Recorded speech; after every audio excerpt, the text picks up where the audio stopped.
Ciel, pousse des cris de joie. Terre, sois dans l'allégresse. Montagne, éclatez en cris de joie. Car le Seigneur console son peuple. Il a compassion de ses pauvres. Si on disait, le Seigneur m'a abandonné, le Seigneur m'a oublié. Une femme, dit-elle son nourrisson, n'a-t-elle pas compassion du fils qui est sorti de son ventre? Quand elle l'oublierait, moi je ne l'oublierai pas. Je t'ai gravé sur les mains, tes murs sont constamment devant moi.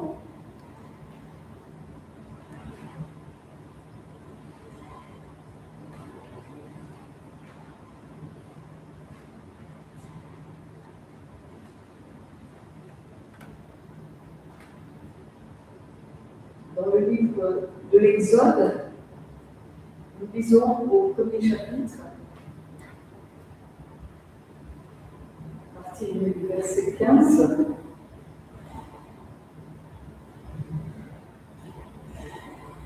Donc c'est l'époque où les Hébreux descendus en Égypte quelques générations avant sont devenus trop nombreux au regard du Pharaon, qui a décidé de se débarrasser de ces Hébreux. Le roi d'Égypte dit aux sages-femmes des Hébreux, dont l'une s'appelait Shipra et l'autre Poua, quand vous accouchez les femmes des Hébreux, regardez le sexe de l'enfant. Si c'est un garçon, faites-le mourir. Si c'est une fille, qu'elle vive. Mais les sages-femmes craignaient Dieu. Elles ne firent pas, comme leur avait dit le roi d'Égypte, et laissèrent vivre les garçons. Le roi d'Égypte alors les appela et leur dit, « Pourquoi vous faites cela et laissez vivre les garçons ?» Les sages-femmes dirent au Pharaon, « Les femmes des Hébreux ne sont pas comme les Égyptiennes. Elles sont pleines de vie. Avant que la sage-femme n'arrive auprès d'elles, elles ont accouché. » Dieu rendit les sages-femmes efficaces et le peuple se multiplia et devint très fort. Or, comme les sages-femmes avaient craint Dieu et que Dieu leur avait accordé une descendance, le Pharaon ordonna à tout son peuple, tout garçon nouveau-né, jetez-le au fleuve, toute fille, laissez-la vivre.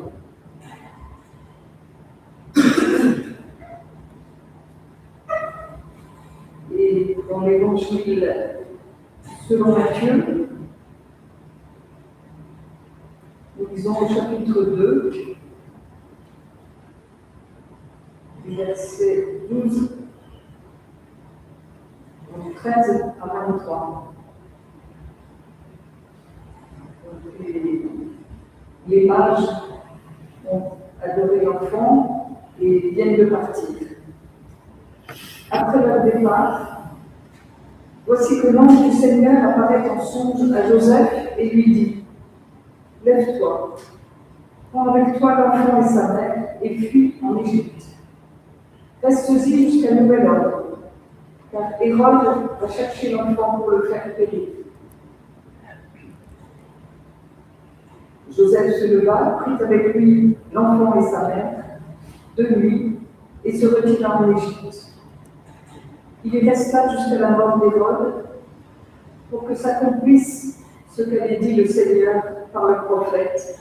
« D'Égypte, j'ai appelé mon fils. » Alors Hérode, se voyant joué par les mages, entra dans une grande fureur et envoya tuer dans Bethléem et tout son territoire tous les enfants jusqu'à 2 ans, d'après l'époque qui s'était fait préciser par les mages.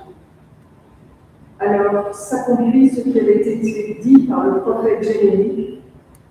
Une voix dans Rama se fait entendre, des pleurs et une longue plainte. C'est Rachel qui pleure ses enfants et ne veut pas être consolée, parce qu'ils ne sont plus. Après la mort d'Hérode, l'ange du Seigneur apparaît en songe à Joseph en Égypte et lui dit, « Lève-toi, prends avec toi l'enfant et sa mère, mets-toi en route pour la terre d'Israël. » En En effet, ils sont morts ceux qui en voulaient à la vie de l'enfant. Joseph se leva, prit avec lui l'enfant et sa mère. Il entra dans la terre d'Israël. Mais, apprenant qu'Archélaüs régnait sur la Judée à la place de son père Hérode, il eut peur de s'y rendre. Et divinement averti en songe, il se retira dans la région de Galilée et vint habiter une ville appelée Nazareth, pour que s'accomplisse ce qui avait été dit par les prophètes. Il sera appelé Nazaréen.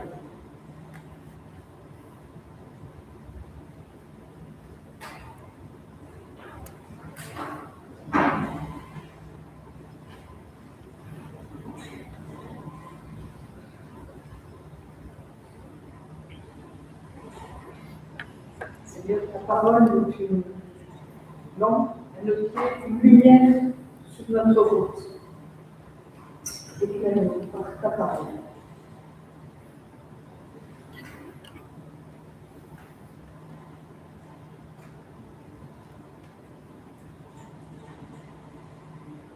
Trois fois dans ces quelques lignes, nous avons entendu comme un refrain pour que s'accomplisse ce qui avait été dit par le ou les prophètes.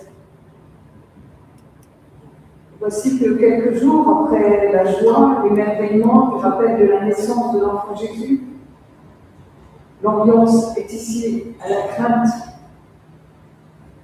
peur, angoisse. Il faut partir d'urgence, quitter le pays, fuir, car il y a menace de mort pour l'enfant nouveau-né. Ensuite, c'est la fureur d'Hérode qui nous est dite, une fureur meurtrière sur les enfants de moins de 2 ans, jusqu'à un possible retour, non pas en Judée, toujours menaçant pour l'enfant et sa famille, mais retour plus loin que la Judée, en Galilée. Fuir sous la menace de mort, percevoir les échos de massacres d'enfants à Bethléem et alentour, revenir, aller plus loin. 3 étapes du chemin d'enfance, et même de toute petite enfance de Jésus. 3 étapes où Joseph, le père terrestre, joue un rôle décisif, puisque c'est lui qui se laisse guider en songe par l'ange du Seigneur. 3 étapes dont l'évangéliste Matthieu nous dit qu'elles sont accomplissement de ce qu'avaient dit les prophètes. Avant de nous arrêter aux événements ici rapportés, tout tragiques et problématiques qu'ils sont, évoquons brièvement le travail, si on peut dire ainsi, du rédacteur de l'Évangile, ici Matthieu. Son souci d'ancrer son récit dans la longue tradition d'Israël. C'est lui, en effet, Matthieu, qui commence son Évangile par une généalogie détaillée de Jésus. Christ, fils de David, fils d'Abraham. Une liste bien structurée qui ouvre l'Évangile. 3 fois 14 générations, d'Abraham à David, puis de David au temps de l'exil à Babylone, puis de ce temps d'exil et de retour jusqu'à Joseph, l'époux de Marie, de laquelle est né Jésus, que l'on appelle Christ. Jésus est le fruit de cette histoire, nous dit l'évangéliste.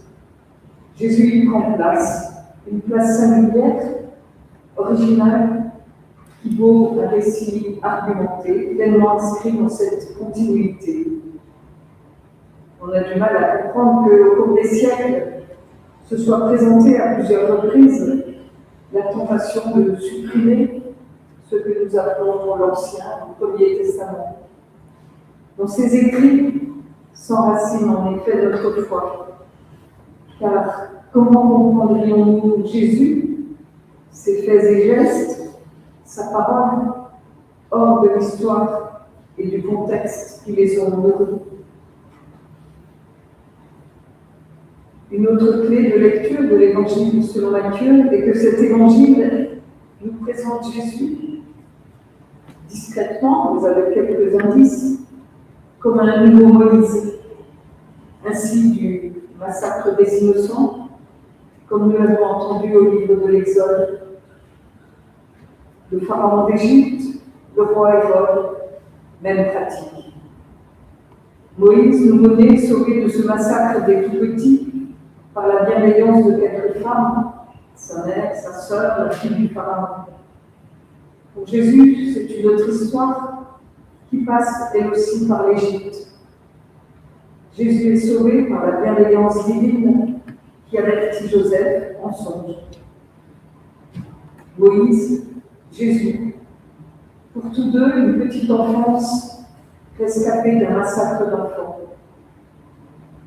L'évangéliste Matthieu poursuivra ce parallèle, cette comparaison, en ponctuant le récit de l'Évangile par 5 grands discours de Jésus, dont le premier est le fameux Sermon sur la montagne. À l'image des 5 livres dits de Moïse, que sont les 5 premiers livres de la Bible, ces livres appelés aussi Pentateuque, ou dans le judaïsme Torah, qui constitue le fondement du message biblique. Moïse, fondateur du judaïsme par la transmission du don de la loi. Jésus, fondateur, initiateur de cette nouvelle communauté croyante qui s'appellera Église par la transmission du don de l'Esprit.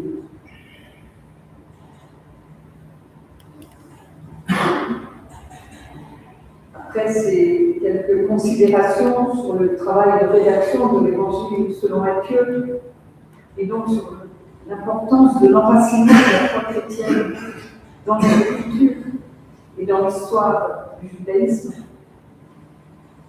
venons-en aux événements rapportés dans le texte de ce jour et qui suivent la visite des mages auprès de l'enfant Jésus. On peut lire la venue des mages comme l'arrivée des trésors et des splendeurs de l'Orient et de l'Afrique vers cet enfant, déjà universellement reconnu comme présence divine et royale et hautement spirituelle. Oui, il y a du merveilleux dans ce récit des mages qui sera célébré prochainement par la fête de l'Épiphanie. Pourtant, déjà dans cette visite, on perçoit danger et menaces, le trouble d'Hérode et la fille de Jérusalem avec lui, trouble et inquiétude consécutives qui se déploient dans les lignes que nous avons lues ce matin. Et quel déploiement, quelle violence, trouble, inquiétude, violence et mort, comme une préfiguration de ce qui sera traversé par Jésus dans sa passion jusqu'à la croix. Tel est l'arrière-fond de la naissance de Jésus. Jésus, Fils unique de Dieu, présence de Dieu pour l'humanité et pour le monde. Jésus naît dans un monde cruel, un monde de jalousie et de rivalité qui débouche sur des mises à mort, sur des mères éplorées. C'est Rachel qui pleure ses enfants et ne veut pas être consolée, rappelle l'Évangile en citant le prophète Jérémie. L'Évangile, selon Jean, dit ce tragique à sa manière, comme nous l'avons entendu au culte du matin de Noël. L'Évangile selon Jean, dans son premier chapitre, nous dit « La parole, verbe, lumière, vie, était dans le monde et le monde fut par elle, et le monde ne l'a pas reconnue, et les siens ne l'ont pas accueilli. » Alors il faut à l'enfant Jésus faire le détour par l'Égypte, autrefois terre d'esclavage, qui devient terre de salut, comme au temps de l'autre Joseph, fils de Jacob, par qui les enfants d'Israël trouvèrent subsistance au temps d'une grande famine. D'Égypte, l'enfant et sa mère, guidés par Joseph lui-même, guidés en songe par l'ange du Seigneur, d'Égypte, Jésus revient en Judée. Et ce n'est que pour la traversée, car la Judée, gouvernée par un fils d'Hérode, reste lieu de menace et de danger. C'est donc en Galilée que Jésus grandira. Ainsi, par l'itinéraire de Jésus enfant, se trace une géographie qui franchit les frontières. Nous lisons que toute terre, tout pays a du mal à accueillir celui qui est présence de Dieu. Une présence qui suit des routes aventureuses, traverse des frontières pour déjouer les pires menaces. Difficulté pour Dieu lui-même, parole, lumière, vie pour le monde. Difficulté à se manifester au monde. Et c'est comme une question pour chacun de nous. Suis-je une terre d'accueil pour la parole qui vient à moi? Cette parole venue faire sa demeure dans le monde, y planter sa tente littéralement. Qui accueille cette parole? Et tandis que Jésus et ses parents sont en Égypte, la fureur des rois sévit à Bethléem. Les enfants meurent massacrés. L'évangéliste n'occulte pas ce sombre et tragique épisode comme une interrogation qui traverse les siècles, jusqu'à l'horreur des camps d'extermination du siècle dernier. Où est Dieu quand son peuple est mis à mort? Et jusqu'à nous, où est Dieu quand le monde reste en proie à tant de violences meurtrières en divers pays, en divers lieux?